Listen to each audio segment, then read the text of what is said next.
آج ہم ایک بہت ہی آپ کہہ سکتے ہیں ایک مشکل سوال پر بات کرنے والے ہیں۔ ایک ایسا سوال جو ہمارے معاشرے کی بنیادوں کو ہلا دیتا ہے، اور اس کی شروعات ہوتی ہے ہمارے بچوں سے۔ تو آئیے ذرا گہرائی میں جا کر دیکھتے ہیں کہ آخر یہ مسئلہ ہے کیا۔ تو سب سے پہلے ایک نظر ڈالتے ہیں اس مسئلے کی تشخیص پر، اس کی علامات پر۔ یہ بالکل ایک بیماری کی طرح ہے، اور اس کی تشخیص ہمارے معاشرے کے اندر بہت گہرائی میں چھپی ہوئی چیزوں کو سامنے لاتی ہے۔ کبھی سوچا ہے کہ ہمارے بچوں میں، ہمارے نوجوانوں میں ہمت کیوں نہیں رہی؟ وہ سچ بولنے سے کیوں کتراتے ہیں؟ اور سب سے بڑھ کر وہ اتنے زیادہ سٹریسڈ، اتنے پریشان کیوں رہتے ہیں؟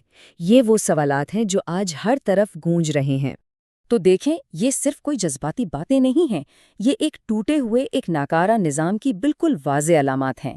انیشیٹو لینے سے ڈرنا، صحیح اور غلط میں فرق نہ کر پانا، اتھارٹی اور سماجی رتبے کا ایک بیجا احترام کرنا، اور سچ جاننے کے باوجود خاموش رہنے کا جو گلٹ ہے، اور پھر جو ہم آج کل بہت زیادہ دیکھ رہے ہیں، وائڈ اسپریڈ ڈپریشن اور اینگزائٹی، یہ سب دراصل ایک ہی بڑی بیماری کے سمٹمز ہیں۔ تو سوال یہ پیدا ہوتا ہے کہ آخر ان سب کی جڑ کہاں ہے؟ اس سب کا سر چشمہ کیا ہے؟ اور جو مواد ہمارے سامنے ہے وہ ایک بہت ہی چونکا دینے والی لیکن واضح بات کرتا ہے۔ ہمارے معاشرے کے جو گہرے ترین ٹراماز ہیں، ہمارے رشتوں میں جو کینسر کی طرح پھیل چکی چیزیں ہیں، ان سب کی جڑ، ان سب کا منبع ہمارا تعلیمی نظام ہے۔ اور اگر یہ بات سچ ہے تو پھر اس کا جو منطقی نتیجہ نکلتا ہے وہ بہت بڑا اور شاید کچھ لوگوں کے لیے بہت متنازع ہے۔ وہ یہ کہ اگر ہمیں اپنے معاشرے کو واقعی میں ٹھیک کرنا ہے تو ہمیں اس کی جڑ پر، یعنی ہمارے اسکولوں کے موجودہ ڈھانچے کو ختم کرنے کے لیے تیار ہونا پڑے گا۔ ابھی تک ہم نے بڑے پیمانے پر بات کی، اب ذرا اس مسئلے کو ایک بچے کی آنکھ سے دیکھتے ہیں، ایک بچے کی خاموش جدوجہد کو سمجھتے ہیں کہ اس کے ذہن پر، اس کی روح پر اس نظام کا آخر اثر ہوتا کیا ہے۔ دیکھیں، ہر بچہ اپنی زندگی کے شروع میں ایک امپلسو سٹیج سے گزرتا ہے۔ یہ اس کی بالکل فطری نیچرل سٹیٹ آف بینگ ہے۔ وہ تجسس سے بھرا ہوتا ہے، ہر چیز کو چھیڑ کر تجربہ کر کے سیکھنا چاہتا ہے، اور اس کا سب سے بڑا ہتھیار ہوتا ہے ایک سوال: کیوں؟ یہ کیوں ہو رہا ہے؟ وہ ویسا کیوں ہے؟ اور یہی اصل میں سیکھنے کا سب سے طاقتور، سب سے خالص طریقہ ہے۔ مگر پھر وہ بچہ اسکول جاتا ہے، اور وہاں اس کی فطری حالت اور کلاس روم کی حکمت عملی کے بیچ ایک جنگ چھڑ جاتی ہے۔ ایک طرف اس کا ذہن ہے جو ہر بات پر کیوں پوچھنا چاہتا ہے، دوسری طرف اسکول ہے جو کہتا ہے سوال مت کرو، بس اسے رٹ لو۔ وہ کھیل کر، تجربہ کر کے دنیا کو سمجھنا چاہتا ہے، لیکن اسے حروف کی بے معنی شکلوں پر، ایبسٹریکٹ چیزوں پر فوکس کرنے کو کہا جاتا ہے۔ وہ سچ بولنا چاہتا ہے، جو محسوس کرتا ہے وہ کہنا چاہتا ہے، لیکن اسے بے معنی فارمولے والے مضامین لکھنے پر مجبور کیا جاتا ہے۔ وہ حقیقی مسائل حل کرنا چاہتا ہے، لیکن اسے پرانی دقیانوسی کہانیوں کے سانچے میں ڈھلنے کو کہا جاتا ہے۔ تو اس تصادم کا، اس کانفلکٹ کا نتیجہ کیا نکلتا ہے؟ نتیجہ یہ نکلتا ہے کہ بچہ اپنے ہی ذہن کا دشمن بن جاتا ہے۔ اسے یہ محسوس ہونے لگتا ہے کہ اس کے اندر سے جو قدرتی خواہش اٹھتی ہے، جو سوال ابھرتا ہے، وہ غلط ہے، اور جو کچھ باہر سے، اتھارٹی کی طرف سے اسے بتایا جا رہا ہے، بس وہی صحیح ہے۔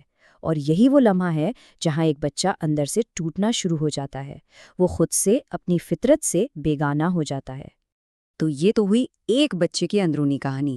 اب دیکھتے ہیں کہ یہ اندرونی کشمکش جب لاکھوں بچوں میں ہوتی ہے تو یہ باہر معاشرے میں کس شکل میں نظر آتی ہے، اس کی گونج کیسی ہوتی ہے۔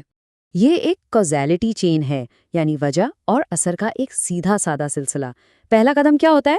اسکول بے معنی رٹے پر زور دیتا ہے اور غلطیوں پر سزا دیتا ہے۔ اس سے کیا ہوتا ہے؟ دوسرا قدم، بچوں کے اندر غلط ہونے کا، فیل ہونے کا ایک گہرا خوف بیٹھ جاتا ہے، جو ان کی تنقیدی سوچ، ان کی کریٹیکل تھنکنگ کو مکمل طور پر دبا دیتا ہے۔ اور پھر تیسرا قدم کیا ہے؟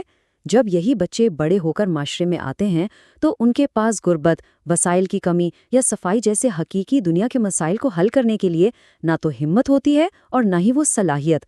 وہ صرف وہی کر سکتے ہیں جو انہیں سکھایا گیا ہے، رٹا لگانا اور حکم ماننا۔ اور اس پورے پروسیس کا ایک اور بہت ہی خطرناک آؤٹ کم ہے جسے ہم منافقت یا ڈیویلٹی کہتے ہیں، یعنی دوگلاپن۔ سوچیں ذرا، جب ایک بچے کو کلاس روم میں سال ہاں سال یہ سکھایا جاتا ہے کہ جو وہ خود سوچتا ہے، جو وہ محسوس کرتا ہے، وہ اہم نہیں، اہم یہ ہے کہ ٹیچر کو، اتھارٹی کو کیا چیز خوش کرے گی، تو جب وہ بڑا ہوتا ہے تو کیا بنتا ہے؟ وہ ایک ایسا بالغ بنتا ہے جس کے عمل اور عقیدے میں، جس کے قول و فعل میں کوئی مطابقت نہیں ہوتی۔ وہ دل میں کچھ اور مانتا ہے لیکن دنیا کو دکھانے کے لیے کچھ اور کرتا ہے، اور یہی وہ منافقت ہے جو ہمیں اپنے معاشرے میں ہر سطح پر نظر آتی ہے۔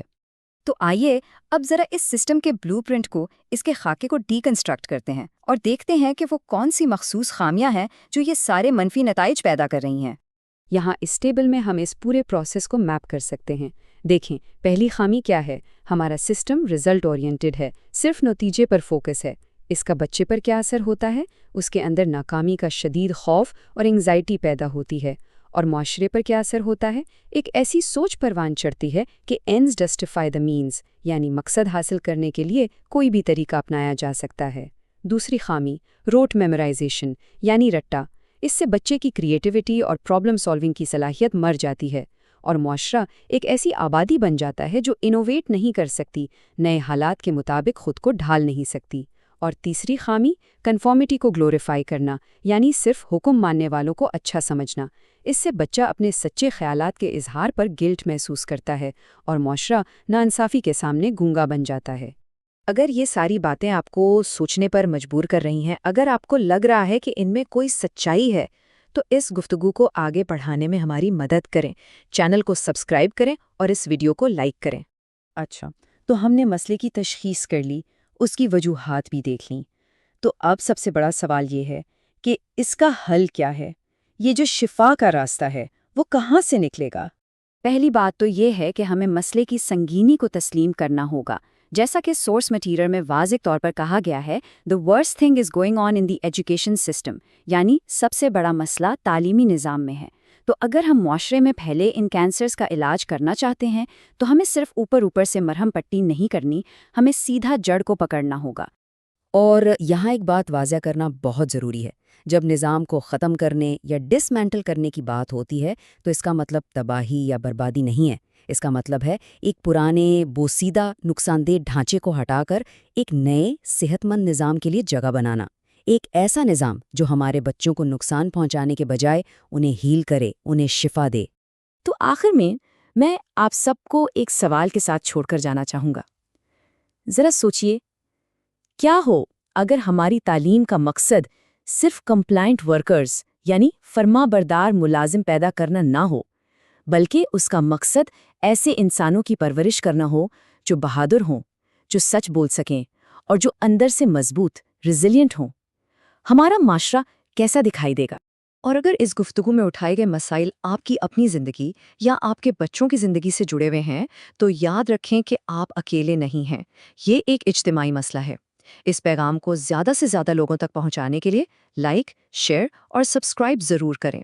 اور اگر آپ ان مسائل سے ذاتی طور پر سٹرگل کر رہے ہیں اور آپ کو سپورٹ یا رہنمائی کی ضرورت ہے تو آپ اس ای میل ایڈریس یا فون نمبر پر رابطہ کر سکتے ہیں۔